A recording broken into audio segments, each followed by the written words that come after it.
तो चलिए आप सभी लोगों का उमा टेक्निकल मालनपाल में स्वागत है। और आज के इस वीडियो में आप सभी लोगों को हम ये बताने वाले हैं कि अगर हमारे फ्रिज में कहीं लीकेज है तो उस लीकेज को आप कैसे चेक करेंगे। इस लीकेज को चेक करने के लिए पहले इस फ्रिज में आपको प्रेशर भरना पड़ेगा, और जब प्रेशर भर के जो है कि चेक करेंगे तो जहां भी लीकेज रहेगा वहां पता चल जाएगा। जिस तरीके से हमारी बाइक पंचर होती है तो लोग उसमें हवा भर करके चेक करते हैं, उसी तरीके से इस फ्रिज में भी आपको क्या भरना पड़ेगा, प्रेशर। अब प्रेशर भरना है तो सबसे पहले हमको ले लेना है एक मैनीफोल्ड गेज।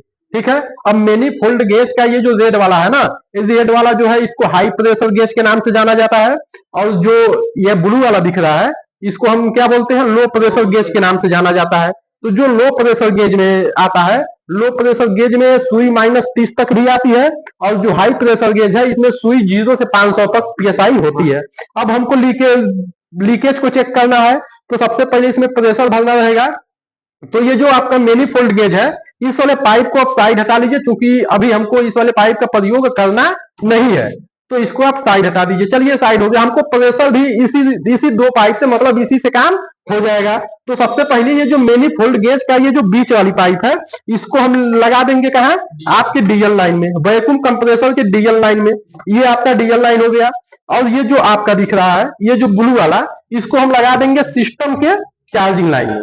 अब जब सिस्टम के चार्जिंग लाइन में लगा देंगे उसके बाद अब देखिए क्या करना है। जो पाइप था, पाइप लग गया है, अब इसके हैंडल को हम करेंगे चालू। इसके हैंडल को क्या करेंगे, चालू करेंगे। अभी तक हैंडल बंद था ना, जब चालू करेंगे तो यहां से जो है प्रेशर फेंकेगा, और जब इसको चालू कर देंगे तो प्रेशर जो है कि जितना भी प्रेशर इस फ्रिज में जाएगा वो सारा प्रेशर ये गेज बताएगा इस फ्रिज में कितना पीएसआई प्रेशर गया है। तो सबसे पहले इसको हम कर लेंगे चालू। इसको हम देखिए ये चालू हो गया, और उसके बाद इस वैक्यूम कंप्रेसर को हम चालू करेंगे। चलिए वैक्यूम कंप्रेसर को चालू करते हैं, और सप्लाई दीजिए, और वैक्यूम कंप्रेसर को हम चालू करते हैं।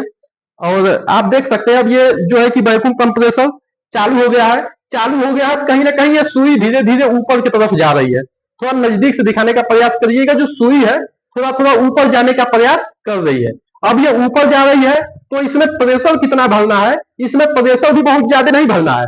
अगर प्रेशर इसमें आपको भरना है तो ज्यादा से ज्यादा 50 से 60 पीएसआई प्रेशर भरेंगे तो जहां भी लीकेज रहेगा ही पता चल जाएगा। आप देखिए 50 पीएसआई हो गया, 40 और 60 के बीच में है तो 50 पीएसआई है, तो हम 60 पीएसआई प्रेशर भर लेते हैं। और जैसे ही आपको इस हैंडल को तुरंत बंद कर देना है, जैसे ही 60 पीएसआई हुआ इस हैंडल को तुरंत बंद कर देंगे, और इस हैंडल को बंद करते ही आप तुरंत इस वैक्यूम कंप्रेसर को भी बंद कर देंगे। और आप देख सकते हैं जो सुई है वो 60 पीएसआई तक टिकी हुई है। समझ में आ रहा ना, अब 60 तक टिकी हुई है तो अब आपको चेक करना पड़ेगा। शैम्पू और साबुन का जो है कि झांक बनाना पड़ेगा, और झांक बना करके आपको चेक करना पड़ेगा इस फ्रिज में लीकेज कहाँ है, इस फ्रिज में लीकेज कहाँ है।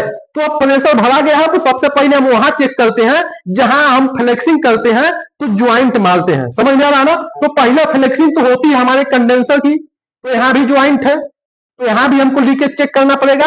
और अगर आपने फिल्टर को चेंज किया है तो यहाँ भी बेल्डिंग मारे हैं, तो यहाँ भी आपको लीकेज चेक करना पड़ेगा झांक बना करके।